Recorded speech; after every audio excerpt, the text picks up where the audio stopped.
The three-year-old Russia-Ukraine war is entering into a very critical phase. With no breakthrough in sight, Russia is planning to intensify its military offensive. Moreover, the American President Donald Trump's new minerals deal leaves Ukraine with almost no guarantee of peace. Take a look at our next report to understand if President Zelensky will have to pay a very heavy price for peace.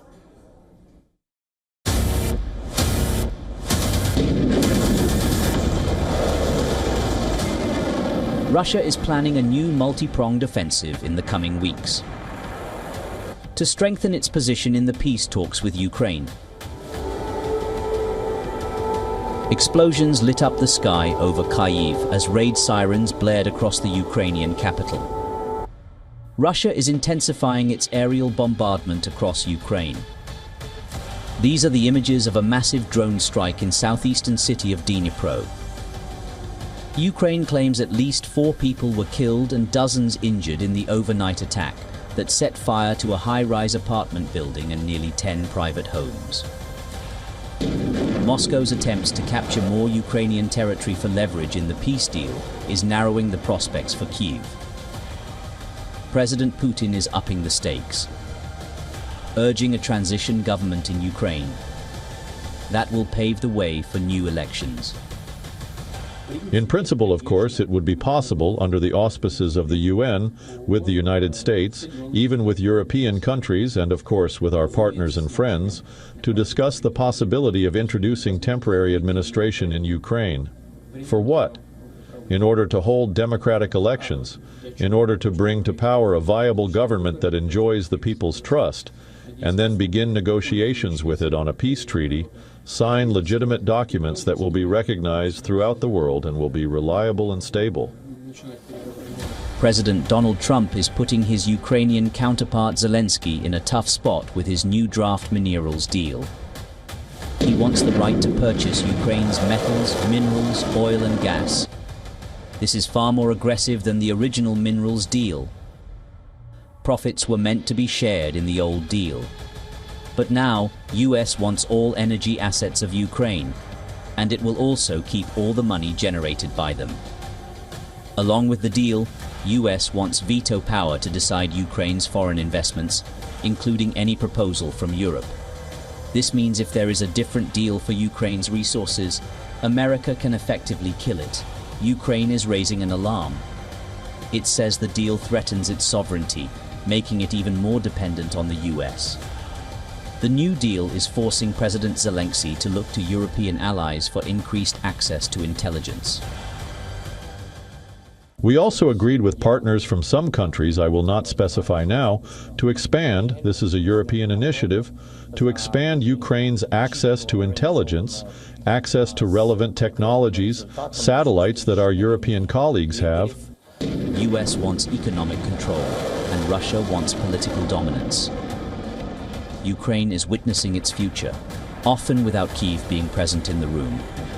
The question is, will Zelensky have to make heavy concessions on Ukraine's wealth and political sovereignty? Will Ukraine pay a heavy price for peace? Bureau report, WION World is One. All right, now to give us more perspective on this, we're joined by retired Colonel Rich Outzen, who's a senior fellow at the Atlantic Council and also the Jamestown Foundation, and he's joining us live on this broadcast. Colonel Outzen, the new minerals deal that's now been put forth for the Ukrainians, a lot of people are saying that this is forcing Zelensky to make a pretty hard choice. Now, Donald Trump is known to be transactional, but this new minerals deal is forcing Ukraine either to be a Russian colony or an American colony. That's not much of a choice, is it?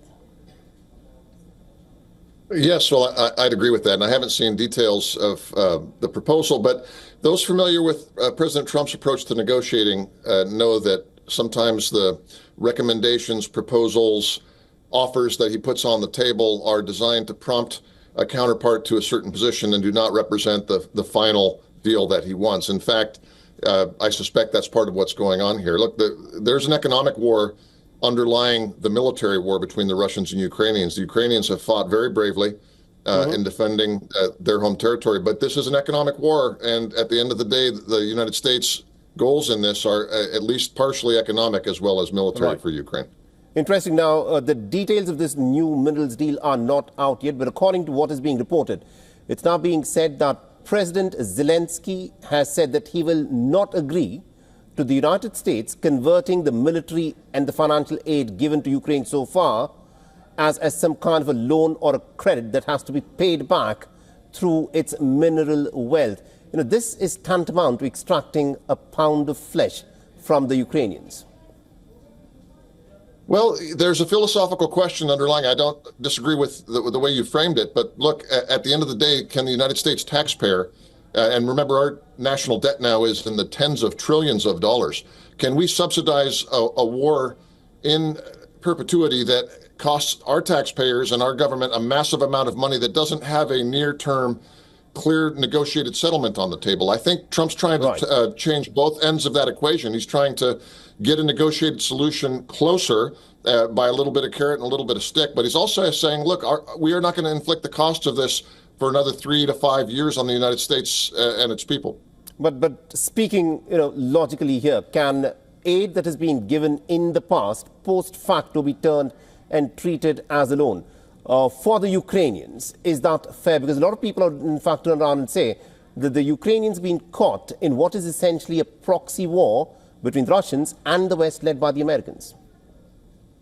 Well, I think that's false on its face. If this was a proxy war in which the United States wanted the Ukrainians to keep fighting and the Ukrainians were sort of ambivalent on the issue, then we could be speaking of a proxy war. In fact, it's quite the opposite. The Ukrainians, and in my view, quite honorably, have said, no, we are not going to sacrifice on our national sovereignty. We're going to fight as hard as we can. Right. It is the sponsor in this case that has said, you really may not want to continue this forever because your outcome may actually be worse than it is right now. So I think this is actually the inverse of a proxy war. No, I get it, because you're an American, so it's quite understandable that you take that position. But the fact that the Ukrainians are critiquing that the Americans agreed to give the aid, but post facto now, according to the reports, Trump's proposal wants to turn the aid that has been given to the Ukrainians so far into some kind of a loan. Can this be done post facto? Is this fair? I don't think we should speak of fairness, but of feasibility. I just don't think it's possible in most cases to go back to aid that's already been delivered. But I think in many cases we're probably, I'm speculating here because you and I have not seen the details of the deal. Probably there is tens of billions of dollars of aid that's still in the pipeline that Trump is saying, well, we need to get something for this. I mean, if it's, look, artillery shells or missiles that were shot in 2023, you're not going to get money or minerals back for that. But there's still a lot of money that's at play that's in the pipeline. And I think that's probably what the interest is. All right. We'll have to leave there. Thank you very much indeed, Colonel Loudon, for joining us with that perspective. Thank you. For all the latest news, download the WION app and subscribe to our YouTube channel.